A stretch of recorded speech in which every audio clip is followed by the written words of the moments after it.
Hey guys, welcome back to the channel. आज की video में हम बात करेंगे थर्ड ईयर के बारे में। ऑनेस्ट रिव्यू है मेरी कंप्लीट थर्ड ईयर की। ये वीडियो उनके लिए जो अभी फोर्थ सेमेस्टर में थे, जो थर्ड ईयर में जा रहे हैं, फिफ्थ सेमेस्टर में जा रहे हैं, उनके लिए ये वीडियो बहुत ही ज़्यादा इंपॉर्टेंट है, क्योंकि मैं इसमें आपकी पूरी जो कंप्लीट थर्ड ईयर की एनालिसिस आपको बताऊंगा। कौन सी गलती आपको नहीं करनी है, जो गलतियां मैंने की वो गलती कभी मत करना। ये सारी इस वीडियो में मैं आपको कंप्लीट अपने मिस्टेक्स बताऊंगा और बहुत सारे टिप्स एंड टेक्निक्स बताऊंगा कि आपको कैसे 90% से ऊपर लाना है थर्ड ईयर में। क्योंकि कई बार ऐसा होता है कि हमें चीज़ें आती है बट हमें फॉर्मेट नहीं पता होता, हमें अप्रोचेज़ नहीं पता होता कि हमें कैसे जाना है एग्ज़ाम में, कैसे कर रहा है, चीज़ों को स्टार्ट कैसे करना है, पढ़ाई स्टार्ट कैसे करनी है। तो ये वीडियो फिफ्थ सेमेस्टर के स्टूडेंट्स के लिए बहुत ही ज़्यादा इंपॉर्टेंट है। और स्पेशली हम ज़्यादा बात करेंगे इस वीडियो में ऑनलाइन एग्जामिनेशंस के बारे में, जो मुझे ऐसा लगता है सबसे ज़्यादा इंपॉर्टेंट है। तो सबसे पहले मैं अपना बता दूँ कि मुझे 92% मिले थे फिफ्थ सेमेस्टर में। मेरा जो टारगेट था वो था 95% का, बट मेरे 92% आए थे, क्योंकि मेरे ऑनलाइन एग्जामिनेशन में परसेंटेज थोड़े से कम हो गए थे। इस वीडियो में मैं आपको वही चीज़ें बताने वाला हूँ कि कौन सी गलतियाँ मैंने की थी और कौन सी गलती आप मत करो, और कौन से बेनिफिट्स आपको मिलने वाले आने वाले एग्जाम्स में। ठीक है, तो सबसे पहले हर कोई जानता है कि फर्स्ट ईयर और सेकेंड ईयर को प्रमोट कर दिया गया, मतलब जो फोर्थ सेमेस्टर के बच्चे वो पूरे सेफ हैं। आप सब जितने भी रेगुलर हैं उनको कोई टेंशन नहीं है, अभी कोई स्ट्रेस नहीं है, आप सब फिफ्थ सेमेस्टर में जा रहे हो। तो जो सबसे पहली चीज़ है कि मैं बताता हूँ कि फिफ्थ सेमेस्टर के एग्ज़ाम्स होते कैसे हैं। जो फिफ्थ सेमेस्टर की एग्ज़ाम होती है वो होती है दो पार्ट्स में, मतलब एक होता है फॉर्मेट ऑनलाइन एग्जामिनेशन का, एक होता है ऑफलाइन एग्जामिनेशन का। तो जो ऑनलाइन एग्जामिनेशन में फिफ्थ सेमेस्टर में दो पेपर्स हैं, एनवायरमेंटल स्टडीज़ हैं और दूसरा एडवांस जावा है। और थ्योरी पेपर्स की अगर बात की तो तीन पेपर है। एक है सॉफ्टवेयर इंजीनियरिंग फोर्थ सेमेस्टर में था, आई थिंक ऑपरेटिंग सिस्टम है, सॉफ्टवेयर टेस्टिंग है, एंड एक पेपर है CSS जावा स्क्रिप्ट। तो ये जो तीन पेपर्स है ना, ये तीनों पेपर बहुत ही ईजी है। ठीक है, आपको जो सॉफ्टवेयर टेस्टिंग की पेपर है वो पूरी थ्योरी पेपर है। आपको उसमें अगर आप एक महीने पहले भी स्टार्ट करते हो पढ़ाई तो आपको ईजिली कवर कर लोगे। जो दूसरी पेपर है CSS, वो भी कुछ खास नहीं है, थोड़े बहुत प्रोग्राम है जावा स्क्रिप्ट के। और ऑपरेटिंग सिस्टम भी थ्योरी पेपर है, वहाँ पे भी आपको बहुत सारी चीज़ें याद रखनी है। बट जो दो ऑनलाइन पेपर है ना बॉस, वो आपकी परसेंटेज को कम करेगा। ये मेरा एक्सपीरियंस है कि आपकी परसेंटेज को वो बहुत ही ज़्यादा कम कर देगा। जो चीज़ें मैंने करी है वो मैंने फील किया, मैंने एक्सपीरियंस किया कि मेरे परसेंटेज उसके 3 से 4% मेरे कम आए थे। और आपको पता है कि जब आप कॉलेज चूज़ करते हो तो एक परसेंटेज मैटर करते हैं। तो जो सबसे पहली गलती है कि हम ऑनलाइन पेपर्स पे ध्यान ही नहीं देते हैं। सब बच्चे यही गलती करते हैं, कॉलेज वाले भी यही गलती करते हैं कि कॉलेज वाले ऑनलाइन सब्जेक्ट्स को पढ़ाते तो हैं पर उसकी प्रैक्टिस नहीं करवाते हैं। तो अब भैया प्रैक्टिस कैसे करना ऑनलाइन पेपर की? तो एक महीने के अंदर में हम जो हमारी ऑफिशियल वेबसाइट है वो लॉन्च होने वाली है। तो उस वेबसाइट पर आपके सारे फिफ्थ सेमेस्टर के फर्स्ट ईयर से लेकर थर्ड ईयर के सारे पेपर ऑनलाइन होंगे। वहाँ पर आप हज़ारों से ज़्यादा भी क्वेश्चन हमने तैयार किए, तो वहाँ पर जाके आप ऑनलाइन पेपर की प्रिपरेशन कर सकते हो। पर हम बात करते हैं अभी की। अभी आपको क्या करना है? देखो यार, अभी से लेकर 3 महीना आपके पास क्लासेस स्टार्ट होने के लिए। आपकी क्लासेस कब स्टार्ट होगी? मोस्ट प्रोबेबली अगस्त, 15 अगस्त के बाद आपकी क्लासेस स्टार्ट होंगी। तो अभी से लेकर आपके पास कंप्लीट 3 महीने हैं ऑनलाइन सब्जेक्ट की प्रिपरेशन को करने के लिए। तो अब स्टार्ट कैसे करना ऑनलाइन सब्जेक्ट की प्रिपरेशन को करने के लिए? एनवायरमेंटल स्टडीज़ और जावा, दो पेपर्स है। मान लिया कि जावा एक प्रोग्रामिंग लैंग्वेज आपको बिना टीचर के समझ में नहीं आ सकती है बहुत सारे लोगों को, बट जो एनवायरमेंटल स्टडीज़ है वो पूरी थ्योरी पेपर्स है। उसको आप उसमें क्या क्या पढ़ना है, एनवायरमेंट्स के बारे में पढ़ना है, पॉल्यूशन के बारे में पढ़ना है, वाटर हार्वेस्टिंग क्या होता है, ये सारी चीज़ें पढ़नी है। तो आप वो ईजिली कवर कर सकते हो। तो उसकी एक बुक आती है। अगर आपके पास बुक नहीं है अभी, तो मार्केट भी सारे बंद, तो आप बुक वो नहीं ले सकते हो।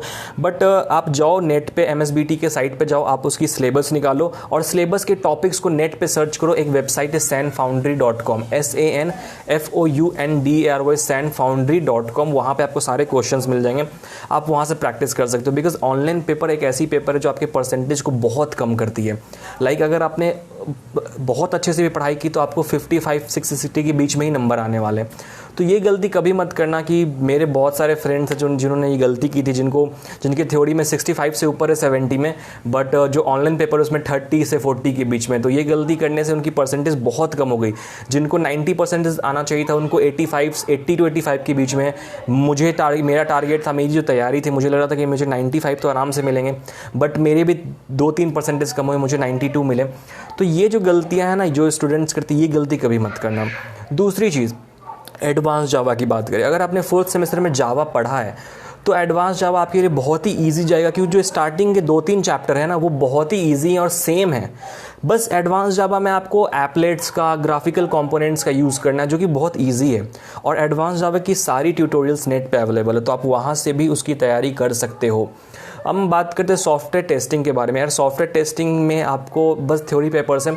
सॉफ्टवेयर टेस्टिंग की जो बुक है वो मैं अभी वेबसाइट की लिंक डाल दूंगा डिस्क्रिप्शन में, या फिर आप मुझे इंस्टाग्राम पे मैसेज करना, मैं आपको बता दूंगा। लास्ट टाइम हमने एक बुक लॉन्च किया था जिसका नाम था एग्जाम सूत्रा सॉफ्टवेयर टेस्टिंग के लिए। उस बुक में आपको फर्स्ट चैप्टर से लेकर लास्ट चैप्टर के सारे क्वेश्चन सॉल्व हैं, तो आप वहाँ से भी पढ़ोगे तो आपको सारे कॉन्सेप्ट्स आपके क्लियर हो सकते हैं बहुत सारे।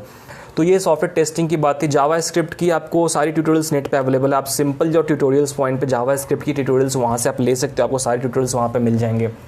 उसके बाद हम बात करते हैं जो ये 2-3 महीने की छुट्टी है ना, उसमें क्या करें बच्चे। सबसे पहले मेरा जो ओपिनियन है, आप ऑनलाइन पढ़ाई स्टार्ट कर दो। जो इन्वायरमेंटल स्टडीज़ है वो भैया बहुत सरदर्द है। आप की परसेंटेज शायद आपको अभी रियलाइज़ नहीं होगा, जब आप एग्ज़ाम दोगे तो आपको रियलाइज़ होगा कि जो मैं बता रहा था वो सही बता रहा था। क्योंकि जब आप एग्ज़ाम में बैठते हो ना तो आपको ऐसा लगेगा कि आपके सारे क्वेश्चंस बाहर से आ गए हैं। मतलब कोई क्वेश्चन बुक से आता ही नहीं इन्वायरमेंटल स्टडीज़ में।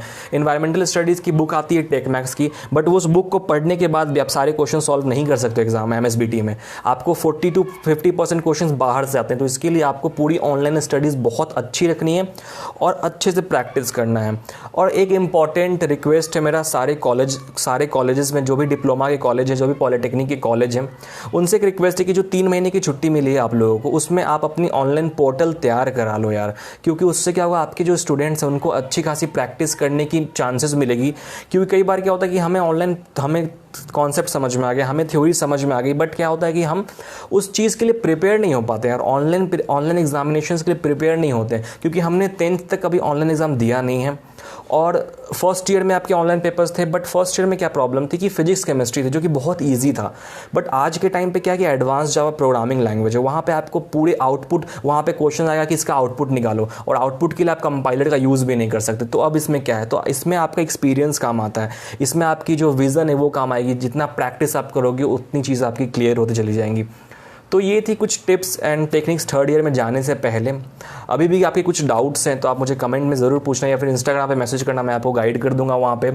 बहुत सारी चीज़ें हैं जो मैंने सीखी है अपने इन 3 सालों में, और मेरा एनालिसिस है। मेरे परसेंटेज भी थोड़े ठीक ठाक थे, 92-93% थे मेरे।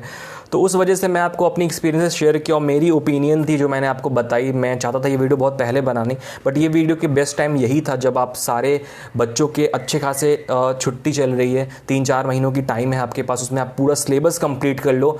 कॉलेज खुलने से पहले आपकी पूरी सिलेबस कंप्लीट हो जाएगी, क्योंकि थर्ड ईयर बहुत ही इंपॉर्टेंट है। थर्ड ईयर के रिजल्ट के बेसिस पे आपको आने वाले कॉलेजेस में एडमिशन मिलने वाला है, ये सबको पता है।